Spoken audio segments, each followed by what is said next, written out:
All right, welcome to the bench. I know I never really show the bench. I've got a freaking mess right now. Uh, I've been trying to straighten it up a little bit. I got a little more straightening to do. But our main focus right now is these fuel tanks.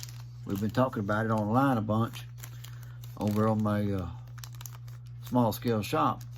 And those top fuel engines, I don't have to tell you how much they burn. A couple of gallons or a gallon or so a second, or 3 gallons a second, whatever it is.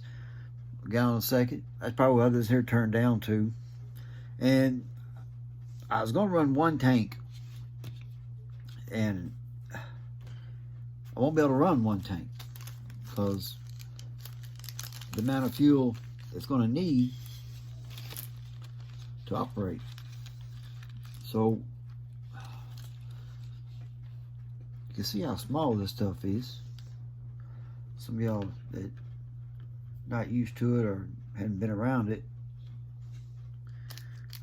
There's both caps there too. There's my caps. So it's pretty much dealing with how would you put it? Everything's so small. This little fuel line here. We'll probably run a little bigger one. I don't think this line will support the fuel that we're needing. I don't think it'll run enough fuel through it. I know it won't. It's a little bit bigger than your hair. Maybe a little bit bigger than hair. It ain't much, but it's kind of small, But anyway, so I'm not going to video the whole installation because you'd get bored probably and not watch about half of it probably because the amount of time it's going to take just to mount these in that bed. Because that's where this tool here comes in handy. A photo etch bender is what this is. So basically, I know I got people that's viewing this that don't mess with this stuff. And, if you're on my channel, but my channel is a mixture of all of it. It's me. My channel is me. You know what I'm saying? Either 1-to-1 work or 124, 125. It's me. I'm not going to have 5 different channels. That's the way I am. If you want to watch a certain content, it'll be there. If I pop up on there, and if you're a subscriber or whatever, and I pop up and you see it's 1-to-1, if you don't like that, just don't watch it. If it's small scale stuff, hey, come on, let's work on it. Because I do a little of it all, But I'm gonna put the links in the bottom here of 3 places I'm hiding out at. Do that. But thing is, these brackets, when I go to do it, I'll have to put them in the bender. And actually, these tweezers here ain't no good, are they? I don't like that. I'll have to bend my legs. Okay? Bend my legs to be able to bolt it down in there. Bend these legs out. So they'll be like a 90. So you'll take the legs. You know what I'm talking about. We got to take them. Make a 90 out of them to where you can bolt it down in the bed. And we've got the bolts this size. Believe it or not, we got the bolts. Matter of fact, let me see.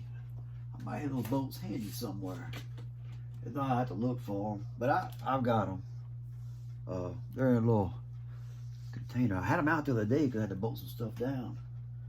So I have to figure out what I'm at. They somewhere around here close by. They ain't going too far, I know that.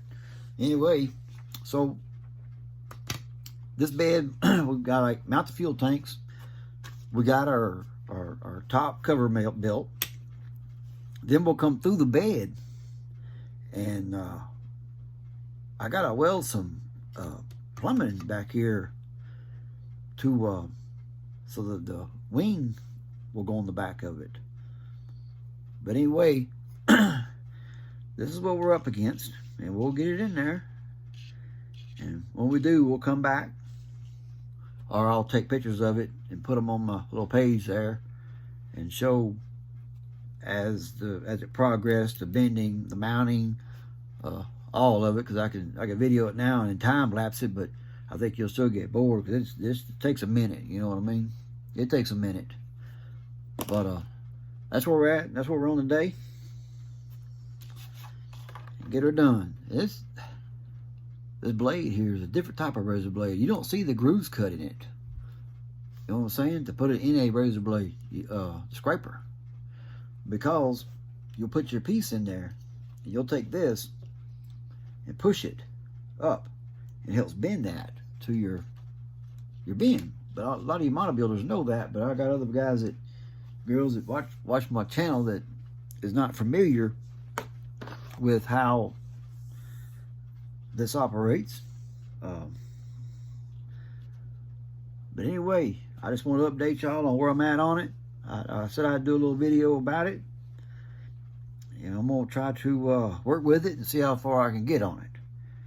And I'll, like I said, I'll take pictures and put them up as we go.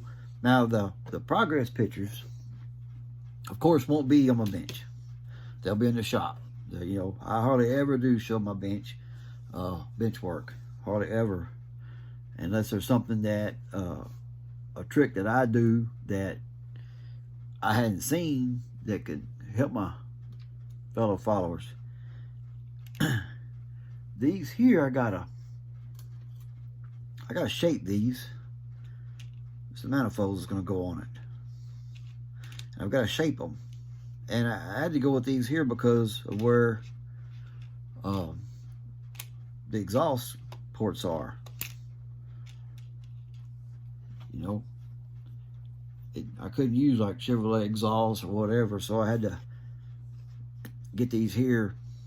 And I could build some, I could build exhaust, either way. But I think this will be easier. I can take and slide my tubing up on here, and then put it in my bender and bend it where when these two pieces here come together, when they come together on the truck, I'll have the exhaust coming out right in here somewhere. Okay, do that. But we are going to try to focus on getting that engine fired by the end of February.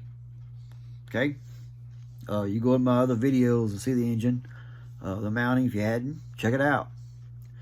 But we are going to fire that engine before the end of February. We ready to hear it run over in the shop. We sure are. But like I say, the progress pictures will be in the shop. They won't be on